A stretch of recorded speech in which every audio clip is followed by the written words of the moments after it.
प्राचीन भारत में ऐसे ऐसे महान व्यक्ति पैदा हुए हैं जो आज भी याद किए जाते हैं। ऐसे ही थे महान आचार्य चाणक्य। पिता का नाम चणक होने के कारण पुत्र का नाम चाणक्य कहे गए। चाणक्य का असली नाम कौटिल्य और विष्णुगुप्त था। ये वही चाणक्य है जो हमें साम दाम दंड भेद सिखाता है, कैसे अपने दुश्मन से सामना करना चाहिए और कैसे मित्र बनाना चाहिए तथा जीवन कैसे जीना चाहिए। आप सब तो चाणक्य के बारे में ये सब सुना होगा।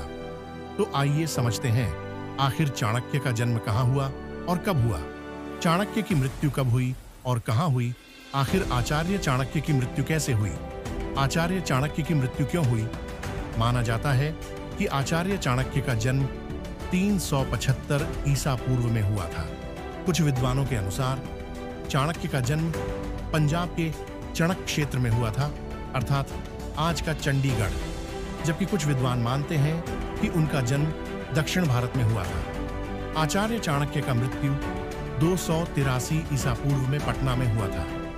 आचार्य चाणक्य की मृत्यु के बारे में दो कहानी सामने आता है, लेकिन कौन सी सही है यह कोई नहीं जानता। उनकी हत्या की गई था या कि उनकी मृत्यु का कारण क्या वे स्वयं थे, यह कहना मुश्किल ही होगा। पहली कहानी, चंद्रगुप्त के मरने के बाद आचार्य के अनुशासन तले राजा बिंदुसार सफलतापूर्वक शासन चला रहे थे, लेकिन इसी काल में वे पारिवारिक संघर्ष, षड्यंत्र का सामना भी कर रहे थे। कहते हैं कि परिवार और राज्य दरबार के कुछ लोगों को आचार्य चाणक्य की राजा के प्रति इतनी करीबी पसंद नहीं थी। उनमें से एक नाम राजा बिंदुसार का मंत्री सुबंधु का था, जो कुछ भी करके आचार्य चाणक्य को राजा से दूर कर देना चाहता था। सुबंधु ने चाणक्य के विरुद्ध कई षड्यंत्र रचे। राजा बिंदुसार के मन में यह गलतफहमी भी उत्पन्न की गई कि उनकी माता की मृत्यु का कारण कोई और नहीं वरन स्वयं आचार्य चाणक्य ही है। ऐसा करने में सुबंधु कुछ सफल भी हो गया। इस कारण धीरे धीरे राजा और आचार्य में दूरियां बढ़ने लगी। यह दूरियां इतनी बढ़ गईं कि आचार्य चाणक्य ने महल से दूर चुपचाप महल से निकल गए। उनके जाने के बाद एक दाई ने राजा बिंदुसार को उनकी माता की माताजी का रहस्य बताया। उस दाई के अनुसार आचार्य सम्राट चंद्रगुप्त के खाने में रोजाना कम कम विष मिलाते थे ताकि वे विष को ग्रहण करने के आदी हो जाएं, और यदि कभी शत्रु उन्हें विष का सेवन कराकर मारने की कोशिश भी करे तो उसका राजा पर कोई असर ना हो। लेकिन एक दिन वह विष मिलाया हुआ खाना गलती से राजा की पत्नी ग्रहण कर लेती है, जो उस समय गर्भवती थी।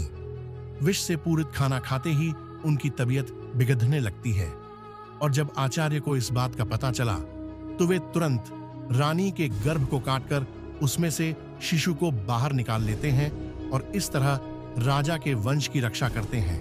दाई आगे कहती हैं कि यदि चाणक्य ऐसा नहीं करते तो आज आप मगध के राजा नहीं होते। जब राजा बिंदुसार को दाई से यह सत्य पता चला तो उन्होंने आचार्य के सिर पर लगा दाग हटाने के लिए उन्हें महल में वापस लौटने को कहा, लेकिन आचार्य ने इनकार कर दिया। उन्होंने ताउम्र उपवास करने की ठान ली और अंत में प्राण त्याग दिए। दूसरी कहानी, आचार्य को जिंदा जला दिया था। एक दूसरी कहानी के अनुसार राजा बिंदुसार के मंत्री सुबंधु ने आचार्य को जिंदा जलाने की कोशिश की थी, जिसमें वे सफल भी हुए।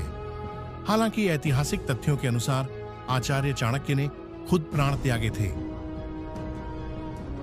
या फिर वे किसी षड्यंत्र का शिकार हुए थे, यह आज तक साफ नहीं हो पाया है। वर्तमान में सम्राट अशोक नाम का जो सीरियल चल रहा है उसमें इस दूसरी कहानी को ही महत्व दिया गया है।